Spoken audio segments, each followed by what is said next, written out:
Українська асоціація футболу.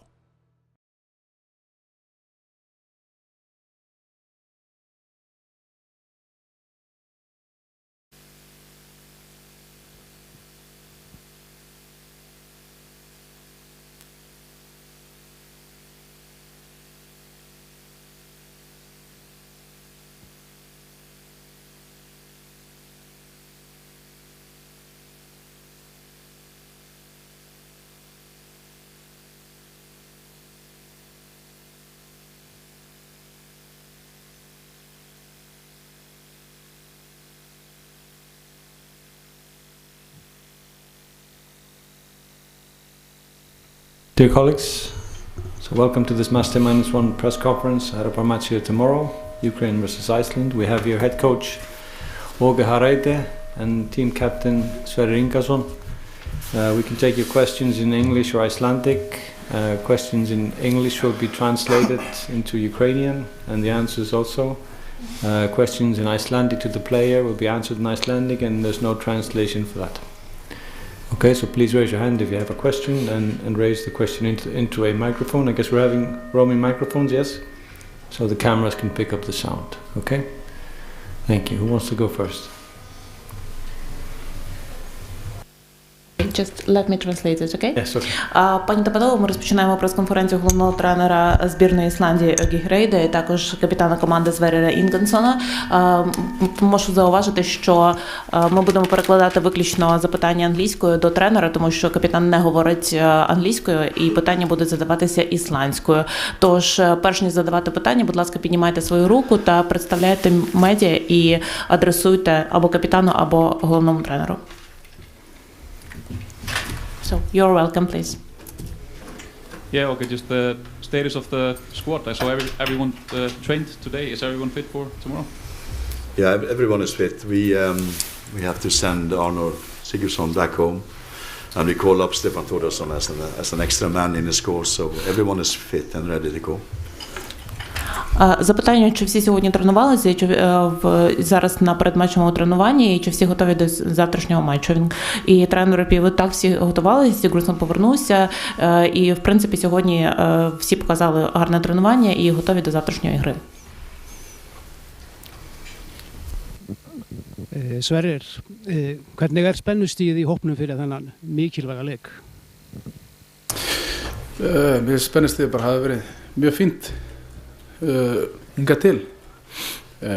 Bara ég sá það kannski leiknum á móti Ísrael, það var mikið undir svona fyrstu 15 mínútur. Það var fínt að við höfum fengið svona smá smjörþjóðina því þar, þannig að við vitum að við erum að mæta gríðarlega sterkur lið á morgun, þannig að við vitum að þeir spila hér á morgun, þannig að við þurfum að vera tilbúinir sérstaklega fyrstu 15-20 mínútur þegar þeir komi, setja pressa á okkur og við þurfum að geta staðist hana og fundið svona rytma í okkar leik eftir það, þannig að mér finnst bara stemmingin vera búin að vera mjög góð. Við vitum farið vel yfir hvað lið við erum að fara að mæta á morgun, þannig að við erum vel undirbúnir.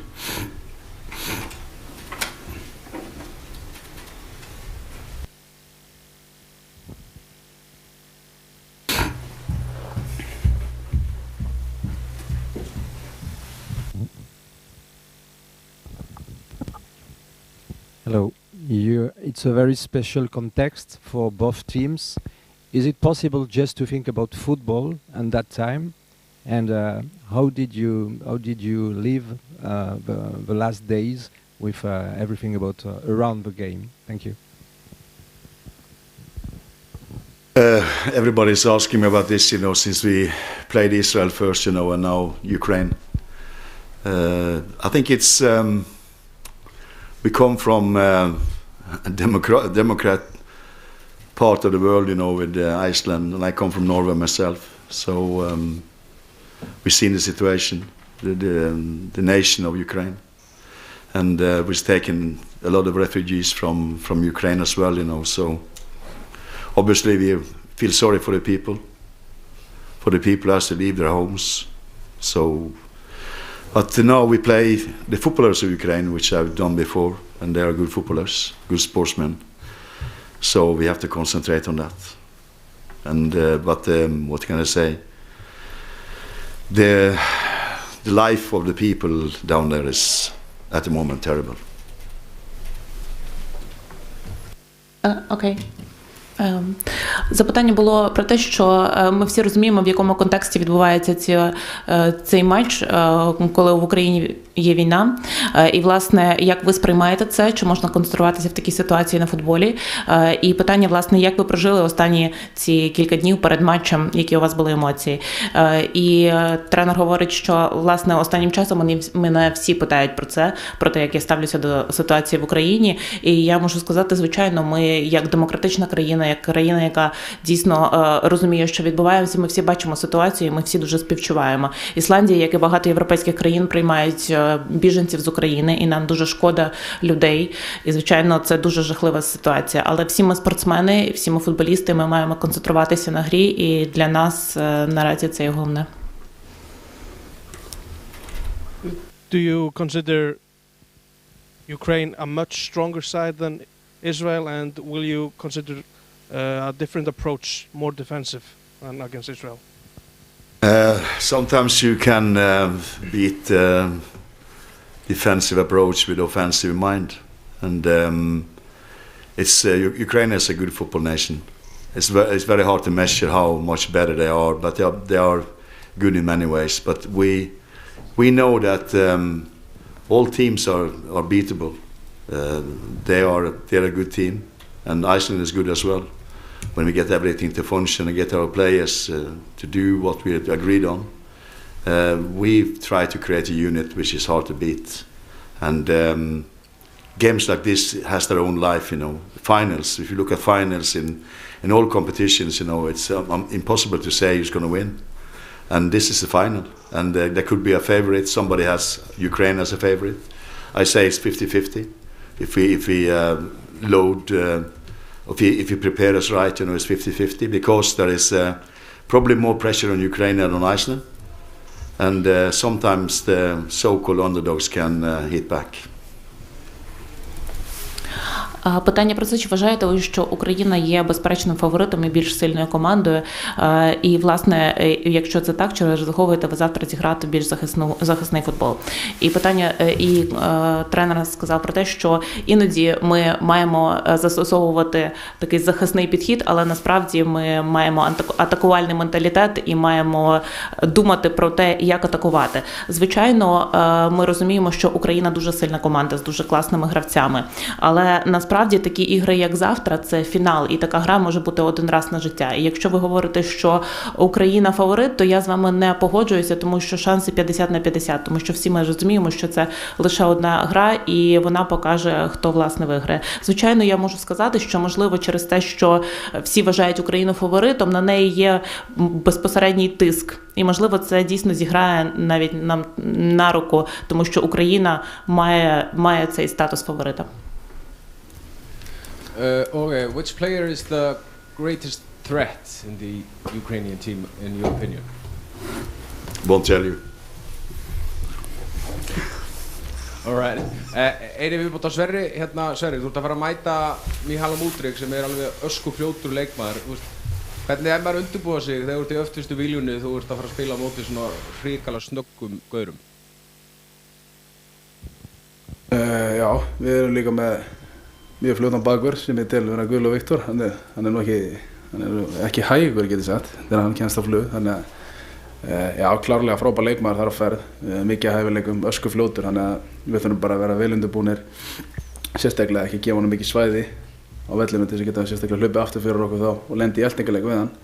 Þannig að við þurfum að vera í flottu shapei og við höfum spilað við sterka andstæðinga eins og við sáum í undankeppninni þar sem við spilum 2 leiki við Portugal sem frábært fótboltalið og við sýndum þar að við gátum varist vel í báðum leikjum, þannig að við þurfum að ná þannig framistöðu varnarlega á morgun, klárlega því við erum að spila við gott lið, en síðan þurfum við líka að geta spila okkar leik sóknarlega. Við erum með mikið hæfileikaríkum leikmönnum sem að sérstaklega framan á vellinum og það er mikilvægt fyrir okkur að við getum spila okkar leik líka og þórað að spila og farið að challengea þá aðeins, því að við erum líka með mjög mikið af flottum fótboltamönnum sem að spila á góðu leveli. Þannig að við förum bara fulli sjálfstraust, eins og ég sagði, þetta bara úrslitaleikur og þú fer bara inn í hand til þess að vinna, það ekkert annað í boði. Við viljum spila Evrópumótinu í sumar sama og þeir, þannig að við erum bara fulli sjálfstraust að við getum farið hér út á morgun og náðu það úrslit sem við þurfum til þess að koma okkur Evrópumóti í sumar.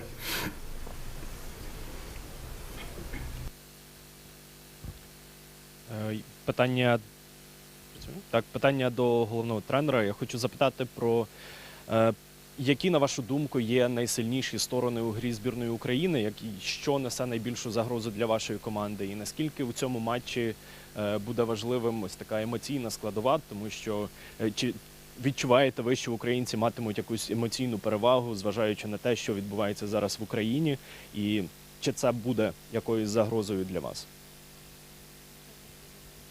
First one is what are the strongest features of Ukrainian national team? What is the threat of Ukraine for your team? And the second question, do you think that such emotional side and everything that is going on in Ukraine is advantage for Ukrainian players now because they have this responsibility to win? Take the second part of the question first. I don't think that really matters. I think when you play football, you don't think of anything else but football, and concentrate. I think it's keeping the people together. It shows like the keeping the nations together, and I think that happens with football players as well. If the nations are have problems, then the football can help the nation a lot. Motivate them. Stay together, work together. We know that. They already shown. Ukraine has already shown that they can stand together as a nation. So I'm not in any doubt that they will do it as a team. And I think probably that will be the strength of Ukraine also. Sorry, what was the first part? What was the first part you asked for? What are the strongest features of Ukrainian national team that can be just like difficult for us? Yeah. It's they have physical strong players, quick players. They like to go forward. They attack a lot when they have the chance to attack. I saw the game against Italy. They were really good in transition. They are quick players. They try to break through the lines very quickly. So we have to handle that. We shouldn't give them the ball in dangerous situations.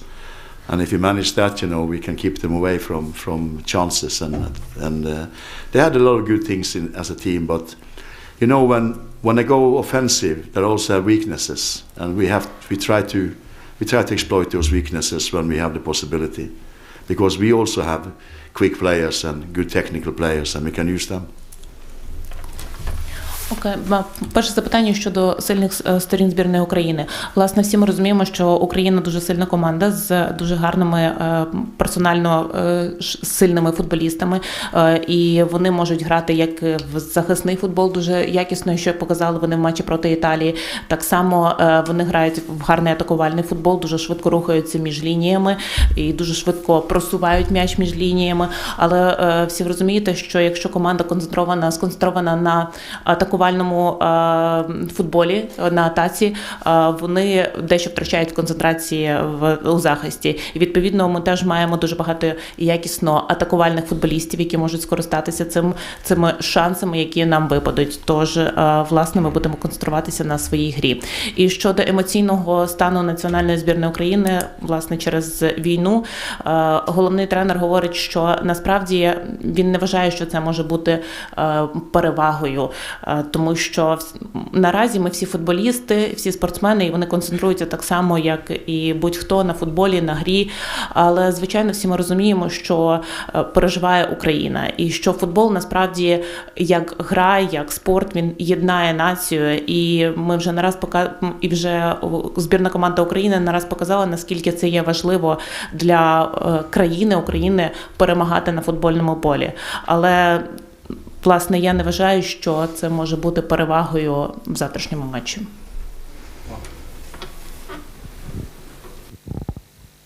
Роман Кодляр, журнал «Футбол». Питання до головного тренера. Перше, Переважно ви використовували схему 4-4-2 в попередніх матчах, але враховуючи контекст зустрічі України з Боснією, де Сава Мілошевич зробив ставку на 3 центральних захисників і давав дуже мало простору для гравців збірної України, створював багато неприємностей, чи не хочете зіграти власне в схемі з 3 центральними захисниками? І друге питання стосовно форми Арнора Траустасена, чи готовий він взагалі зіграти, якщо ні, то ким плануєте його замінити? Дякую. Okay, the first question is about the formation of your team, 4-4-2, and actually you used to play with this formation, but talking about the match of Ukraine against Bosnia and Herzegovina when Sava Milošević played with 3 central backs, and it was very successful for them at the beginning. So actually, do you think to use probably for tomorrow match to use the same formation? So it's the first question. So you're welcome with this. I won't tell you what kind of formation will come in. I'm sorry. You have to have a look at that yourself tomorrow. So what Bosnian did, what we see in the game, we had a man watching the game, so we know everything about how they did it. So they did well against Ukraine, and actually I think Ukraine are a bit lucky at the end. But they prefer to go to Wrocław instead of Sarajevo. Отже, питання перше було про те, що Ісландія зазвичай грає за схемою 4-4-2, але зважаючи на те, як зіграла Боснія з 3 центральними захисниками, і це була доволі успішна гра для боснійців на початку, чи не хоче тренер, власне, випробувати цю схему, і тренер сказав, що я зараз не буду обговорювати формацію своєї команди, ви завтра все зможете побачити, власне, у грі. І друге питання, повторіть, будь ласка, ім'я гравця. Okay, it's about the physical fit about Arnold Traustason. Yeah, if he's okay, if he's preparing for the tomorrow match, and if not, are you going to substitute him? He's okay. Про форму Арона Траустасена, так, власне, чи він готується до завтрашнього матчу, і тренер говорить, так, готується, у нього все добре. Sverrir, svona í aðdraganda leiksins, ertu að sjá fyrir þig hvernig það væri að fara með þessu liði á stórmót? Já, klárlega.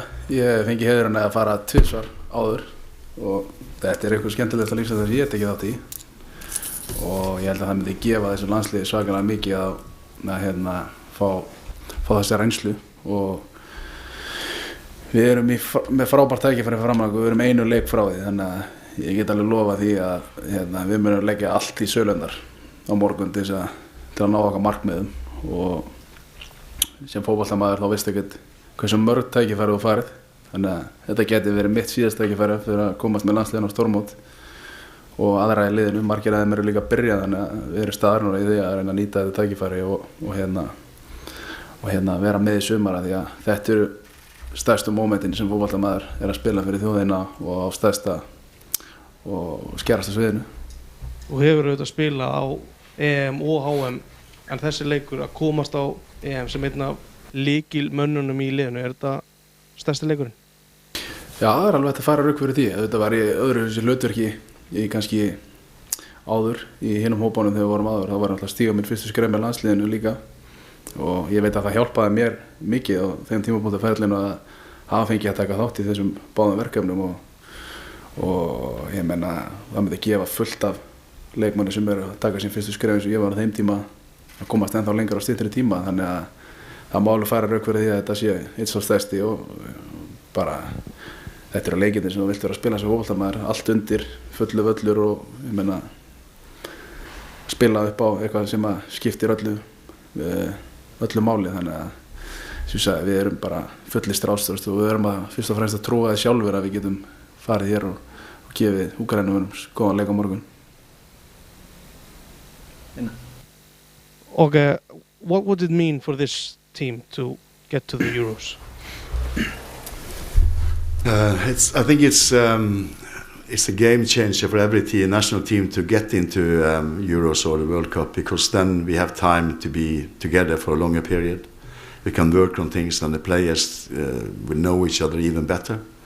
For the national team is when you have the players in the clubs, you know, some players slightly different. They play with other players, so they have to. That's why I also want to keep a squad together as much as possible, because then we can coach and train together And in the Euros we have a lot of time together, and that means that the team, they get more secure because it's always difficult to start up again when we come in. We have few days training, and a champion or a European championship will be vital for us to go forward to bring the team to be even stronger, and that's why it's important. And of course, it's a lift for Icelandic football. They have a new great story, and so we have to live up to that as well. So I think it's important for both for Iceland as a nation and the football in Iceland. Що означатиме для Ісландії прохід на Євро? І головний тренер говорить, в першу чергу це буде дуже важливий крок для ісландського футболу, тому що ви ж розумієте, що як команда ми збираємося всього на кілька днів, і у нас немає цього такого великого конекту, ми тільки трошки проводимо часу разом, а якщо ми прийдемо на Євро, в нас буде збір, ми будемо готуватися, ми будемо пізнавати один одного краще, ми будемо налаштовувати ці зв'язки, звичайно, це важливо і для гравців, і для команди загалом, і для ісландського футболу, тому що ви ж розумієте, що клуби це одне, а збірна це інше, і підготовка до Євро зробить нас сильнішими. І, звичайно, це велика промоція для Ісландії і як народу, тому що футбол єднає, і вихід на Євро буде важливим для всієї нації. Тож я можу сказати, що вихід на Євро це буде важливо і для ісландського футболу, і для країни загалом. Final question, please. Yes. Чим сильний ваш опонент, до головного тренера, чим сильний ваш опонент Сергій Ребров?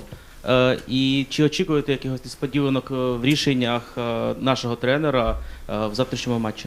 Okay, tell us about your opinion about Sergei Rebrov as a head coach of national team of Ukraine, and do you expect some surprises for him for tomorrow match? No, he was a good striker. He was a good football player, really good football player. And I don't know, you don't know much about how they coach and what they're doing, but he's done well with the Ukrainian national team. Well, Ukraine has produced a lot of players. I've been in and played Shakhtar Donetsk with Malmö in 2015, and there is a great football culture. And even when I was a player myself, I used to play Soviet Union, and most of the best players were from Ukraine, like Oleg Blokhin. So Dasayev was from there. So they have a great football tradition in Ukraine, and whoever coaching decides, they bring up interesting, good players all the time. Стосовно Сергія Реброва, він був дуже класним форвардом в свій час, коли, власне, був футболістом. І я можу лише сказати, що я, можливо, зараз не знаю багато про його тренерську кар'єру, але він робить дуже гарну роботу з національною збірною командою України. І взагалі я можу зауважити, що Україна видає дуже багато якісних футболістів. І я пам'ятаю, як ми грали проти Шахтаря, коли був тренером Мальми у 2015 році. І це були дуже складні ігри, і я бачив, наскільки багато українців, якісних гравців. Так само в свій час я грав за національну збірну проти Радянського Союзу і теж знаю, що найкращі гравці тієї збірної були українці, як Олег Блохін, наприклад. І я лише можу сказати, що Україна дійсно продюсує дуже гарних, якісних футболістів. Okay. Thank you. Thank you.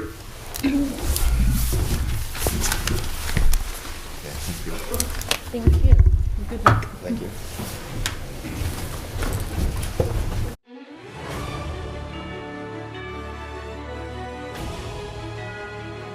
Українська асоціація футболу.